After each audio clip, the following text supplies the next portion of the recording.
បាទសួស្តីបងប្អូនទាំងអស់គ្នាវីដេអូនេះគឺខ្ញុំបាទធ្វើការនិយាយពីម៉ូតូ Honda Dream ឆ្នាំ2026ដែលនឹងមានវត្តមាននៅពេលខាងមុខឆាប់ៗនេះអូខេអញ្ចឹងមានបងប្អូនយើងដែលគាត់បានទស្សនាវីដេអូខ្ញុំបាទហើយក៏មានអ្នកបញ្ចេញមតិក៏ដូចជា comment ស៊ូអញ្ចឹងណាពីចម្ងល់តកតងទៅនឹងDream 2026បាទអញ្ចឹងក៏មានអ្នក comment ច្រើនដែរស៊ូតកតងបាទថាតើ Honda Dream ឆ្នាំ2026ហ្នឹងបាទផ្លាស់ប្ដូរទៅកាន់ការប្រើជាមួយនឹង Smart Key បាទសោ Smart Key បាទបើយើងមើលទៅស៊េរីផ្សេងៗដូចជា Scoopy Bit Click អីហ្នឹងគឺស៊េរី Puch Auto អីហ្នឹងបានបដូរប្រើជាមួយនឹង Smart Key នឹងយូរហើយដែរបាទនៅតែ Honda Dream ទេ Honda Dream មិនទាន់បាន update ឡើងទៅកាន់ Smart Key ដូចស៊េរី Auto Puch Auto ទេបាទអញ្ចឹងសម្រាប់ឆ្នាំនេះបាទមានបងប្អូនយើងគាត់ស៊ូច្រើនណាថាតើDream 26នឹងអាចនឹងប្រើ Smart Key ដែរឬទេបាទហ្នឹងហើយអញ្ចឹងសម្រាប់ខ្ញុំគិតថាបាទឆ្នាំនេះDream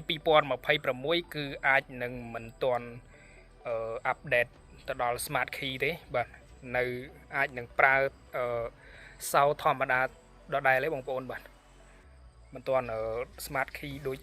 Puch Auto ទេបាទហើយខ្ញុំគិតថាគេគង់តែដាក់ទេ Smart Key នៅលើ Dream Honda Dream ហ្នឹងណាក៏ប៉ុន្តែខ្ញុំគិតថាមិនមែនឆ្នាំនេះទេ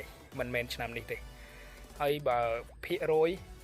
ដែលគេអាចនឹងដាក់នៅលើ Dream 26នេះគឺខ្ញុំគិតតិចមែនតើខ្ញុំគិតថាអាចនឹង 10% អីទេសម្រាប់ការរំពឹងរបស់ខ្ញុំណាហ្នឹងហើយអញ្ចឹងប្រហែលបាទភាគរយច្រើនហើយដែលនៅបន្តប្រើជាមួយនឹងសោធម្មតាដដែលបាទបើសិនជាបាន Smart Key នៅលើ Honda Dream ក៏វាទំនើបដែរបាទទំនើបហើយដូចខ្ញុំថាអញ្ចឹងគឺអាចនឹងឆ្នាំក្រោយណាគេនឹងដាក់ហើយព្រោះ Smart Key នេះវាគឺជាសោដែល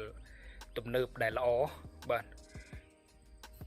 ទហើយសម្រាប់បេនគឺมันអាចត្រឡប់ទៅប្រើបេនវិញទេគឺគេ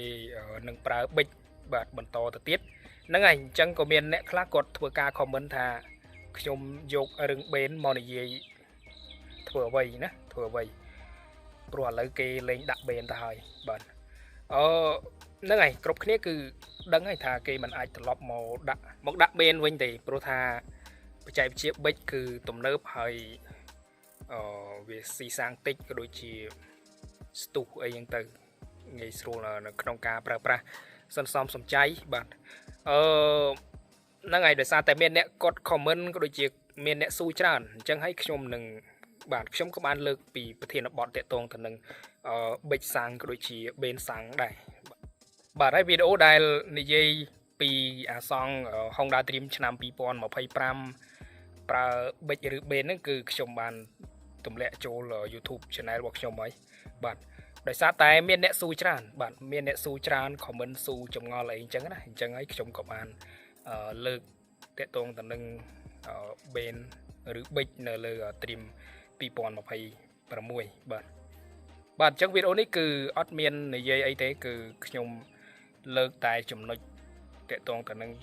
បាទសំណួរបាទដែលបងប្អូនយើងគាត់បានស៊ូថា Dream 2026ហ្នឹងគឺអាចនឹងប្រើប្រាស់សោ Smart Key ដែរឬក៏អត់បាទចម្លើយដូចខ្ញុំបញ្ជាក់ម្ដងទៀតគឺភាគរយតិចមែនទេដែលគេអាចនឹងប្រើ Smart Key បាទហើយខ្ញុំគិតថាគេនឹងប្រើបាទគេនឹងប្រើនៅពេលឆ្នាំទៅមុខអញ្ចឹងណាក៏ប៉ុន្តែសម្រាប់ Dream 2026នេះគឺដូចខ្ញុំរំពឹងអញ្ចឹងបើគិតជាភាគរយអាចនឹង 10% ទេដែលគេនឹងដាក់សោ Smart Key យ៉ាងណាយើងមិនទាន់ដឹងច្បាស់ពិតគាត់ 100% ទេហើយយើងមានតែរងចាំមើលនៅពេលដែលគេ support ចេញ បាទក៏ប៉ុន្តែសម្រាប់ការប៉ាន់ស្មានរបស់ខ្ញុំគឺខ្ញុំជឿថាគេមិនទាន់ដាក់នៅពេលឥឡូវទេបាទហើយបាទសម្រាប់ខ្ញុំសោ smart key នេះវាបាទមិនទាន់ថាចាំបាច់អីដែលខ្វះវាមិនបានទេបាទក៏ប៉ុន្តែបើដាក់គឺក៏ល្អដែរព្រោះថា smart key វាទំនើបស៊ីវិល័យមានប្រព័ន្ធសុវត្ថិភាពអីចឹងទៅបាទអរគុណអ្នកទាំងអស់គ្នាអញ្ចឹងវីដេអូនេះគឺមានតែប៉ុណ្្នឹងទេអ្នកទាំងអស់គ្នាអាចសរសេរ comment នៅខាងក្រោមហើយខ្ញុំនឹងឆ្លើយតបទៅកាន់អ្នកទាំងអស់គ្នាអរគុណហើយយើងជួបគ្នានៅវីដេអូបន្តបាទកុំភ្លេច subscribe ដាក់សញ្ញាកណ្ដឹងអរគុណជម្រាបលា